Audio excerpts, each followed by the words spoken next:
An Arleigh Burke-class guided missile destroyer is a $2 billion floating fortress of American geopolitical willpower.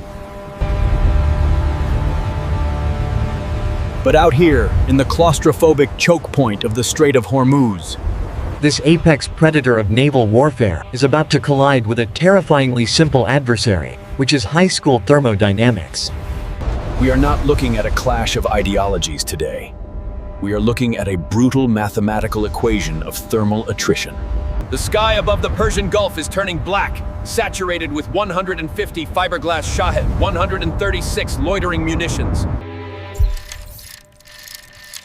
Powered by cheap 100 cubic centimeter moped engines. Flying in low beneath a high-altitude wave of Fatah hypersonic ballistic missiles. The United States Navy possesses the most sophisticated radar and interceptor network in human history. But the fatal flaw of this invincible shield is not electronic. It is purely physical. It is a strict geometric boundary dictated by the Mark 41 vertical launching system. Deep beneath the gray steel deck plates of the destroyer, there are exactly 96 launch cells. 96 missiles. You cannot reload an Arleigh Burke at sea.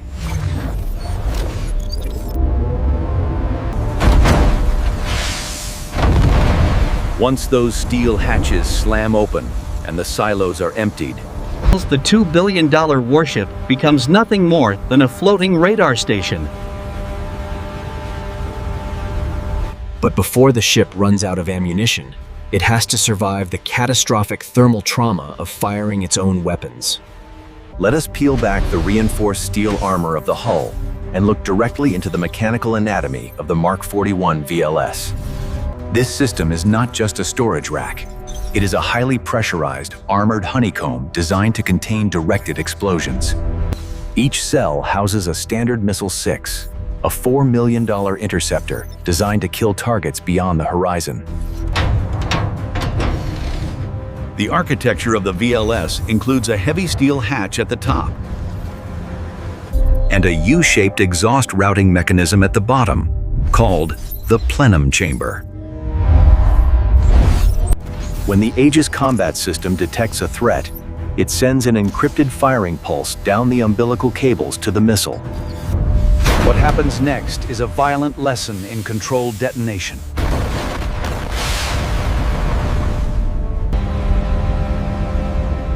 The SM-6 interceptor utilizes the Mark 72 solid propellant booster. In a fraction of a second, the chemical rocket engine ignites. This initial blast generates a localized exhaust temperature exceeding 2,500 degrees Celsius. To put that into physical perspective, that is the exact thermal output of an industrial plasma cutter used to slice through heavy tank armor. But it is being sustained inside a sealed steel enclosure no larger than a standard public telephone booth. The acoustic shockwave alone is enough to shatter human bone if a sailor were standing inside the module. The sheer kinetic energy of the supersonic exhaust gases must be instantly redirected. Or the missile will literally cook itself inside the tube.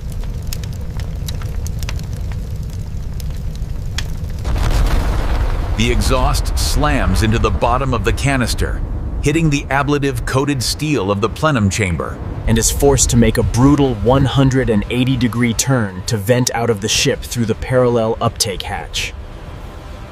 During this violent redirection, the friction of the gas molecules against the steel walls generates immense secondary heat. To prevent a catastrophic chain reaction, where the heat cooks off the live warheads of the neighboring 95 missiles, the Mark 41 relies on an automatic freshwater deluge system. The moment the booster fires, valves blast pressurized water directly into the rocket exhaust. The 2,500-degree heat instantly flashes the water into high-pressure steam, absorbing the thermal energy and expanding aggressively to push the toxic gases up and out of the exhaust vent.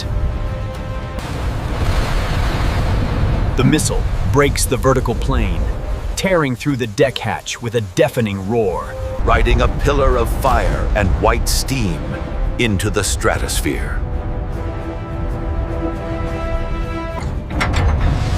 The heavy steel hatch slams shut, sealing the empty, scorched cell.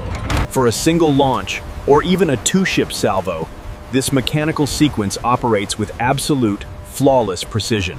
The ablative materials hold. The steel absorbs the heat and slowly dissipates it into the surrounding ocean air. The engineering is nothing short of a modern miracle.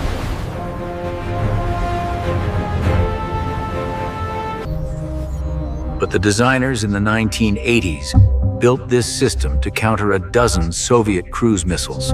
Not a synchronized swarm of 200 cheap suicide drones and ballistic hypersonic gliders designed specifically to break the thermal limit of the ship. The Mark 41 VLS can theoretically ripple fire one missile every single second. But what actually happens to the atomic structure of the steel bulkheads, the hatch hinges, and the internal wiring? When the Aegis computer panics, overrides the safety margins, and commands the ship to ripple fire 40 interceptors in exactly 6 seconds?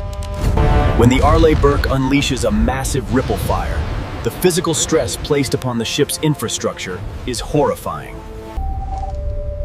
To understand this, we must look at the Combat Information Center, the electronic brain of the destroyer. And the sheer volume of data it is attempting to process. The ANSPY-1D phased array radar panels bolted to the superstructure are emitting massive bursts of electromagnetic energy.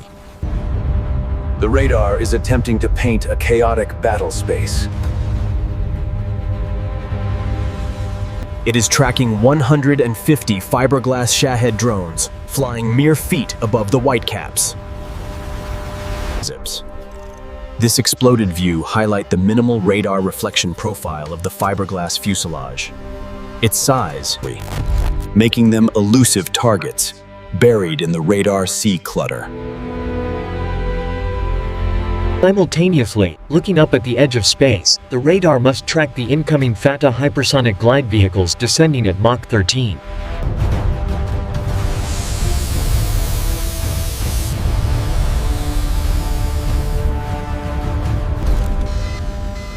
As the radar demands 110% of its rated capacity to track 500 individual threats, The generators roar, producing a colossal amount of waste heat.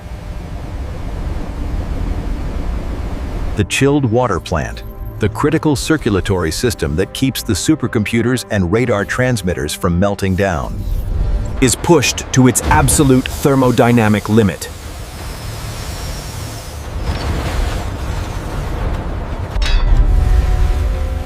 If the chilled water flow drops for even a few seconds under this extreme load, The servers inside the CIC will literally fry themselves, blinding the warship instantly. Meanwhile, high above the Persian Gulf, the geometry of the intercept is playing out with ruthless mathematical precision.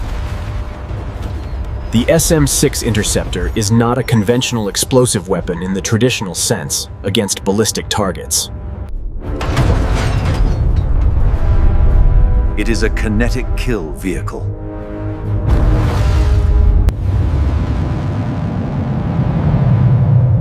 Searing through the thin atmosphere at Mach 3.5. Guided by an active X-band radar seeker, housed under a ceramic radome.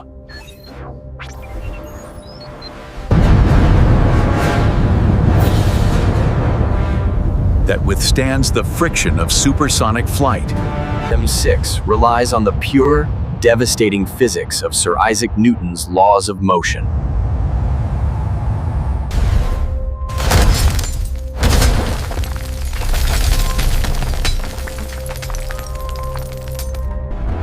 The SM-6 aligns its trajectory to mathematically intersect with the incoming hypersonic glider. The The two objects are closing the distance at a combined velocity exceeding 8,000 miles per hour. At the moment of impact, there is no massive Hollywood fireball in the near vacuum of the upper atmosphere. Instead, there is a transfer of kinetic energy so violently abrupt that it defies comprehension. The kinetic energy released by this physical collision is equivalent to detonating 10 tons of TNT.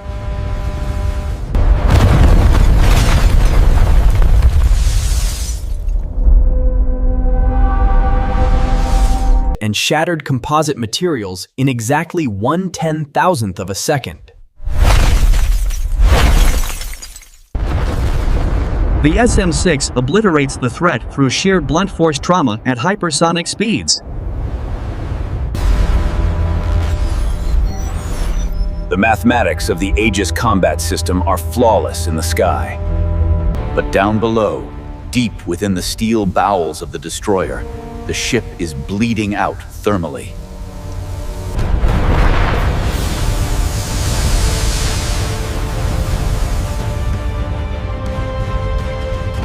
The internal temperature of the plenum chambers is now exceeding the tensile strength limits of the marine-grade steel. The ripple fire trauma is tearing the ship apart from the inside out.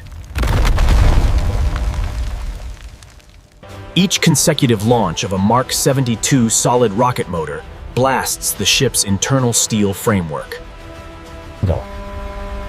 With a thrust equivalent to a Boeing 747 engine operating at maximum takeoff power, But confined entirely within a submerged steel basement.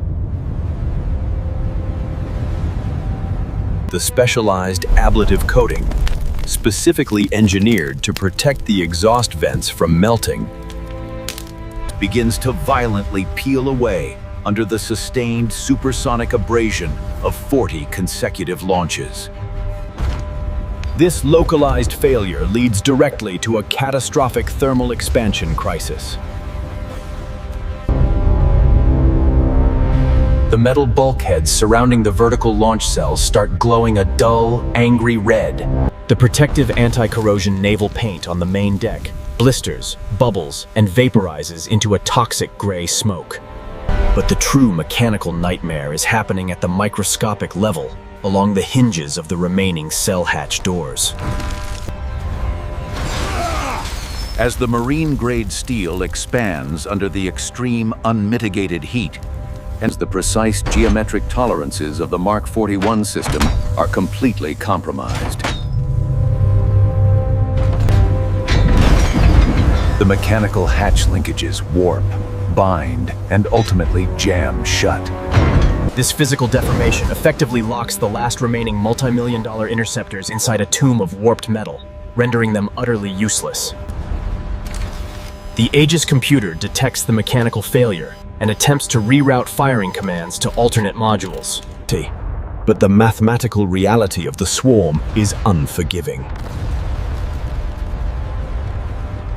Finally, the automated tactical interface in the Combat Information Center flashes a singular, terrifying status code to the commanding officer. Declaring the ship Winchester.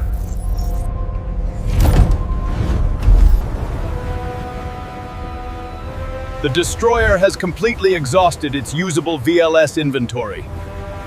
It is entirely out of long-range defensive missiles.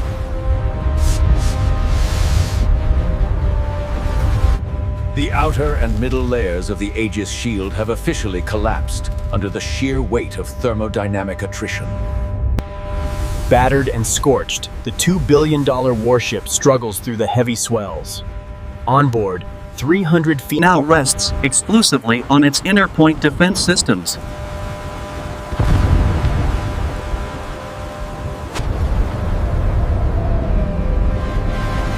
As the surviving Shahed drones break through the radar horizon,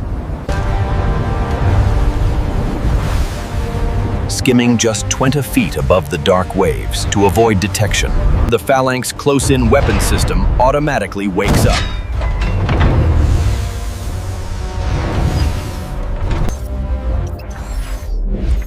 The iconic white dome radome houses a self-contained Ku-band radar that locks onto the incoming fiberglass targets.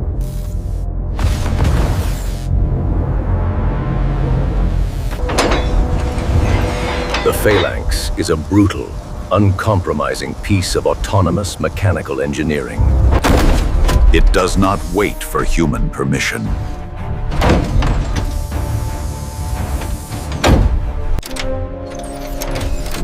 The internal pneumatic motor spins the massive 6-barrel Gatling gun assembly.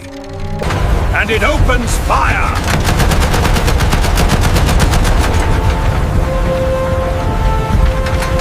The machine unleashes a solid, continuous wall of 20mm armor-piercing, discarding sabot rounds. At a staggering cyclic rate of 4,500 rounds per minute. We are looking at 75 heavy metal projectiles exiting the muzzle every single second. The friction generated by the rotating barrels is so extreme that the steel would literally melt and fuse together if not for an internal water cooling system, frantically pumping fluid through the gun housing.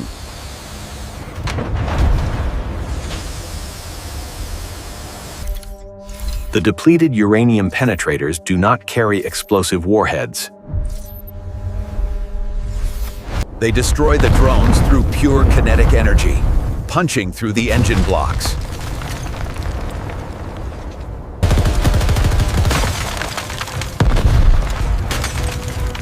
And shredding the aerodynamic lift surfaces, causing the drones to instantly tumble and disintegrate into the ocean. But the most terrifying physical limitation of the Phalanx CIWS is its magazine capacity. The massive ammunition drum located beneath the gun mount only holds 1,550 rounds. When facing a saturated swarm attack, the CIWS will drain its entire ammunition supply in exactly 21 seconds of continuous fire. 21 seconds!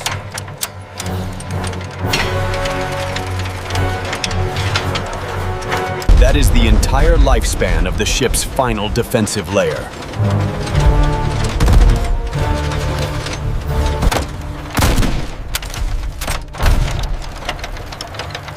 before the machine clicks completely empty, leaving the warship totally defenseless against the next wave of incoming threats.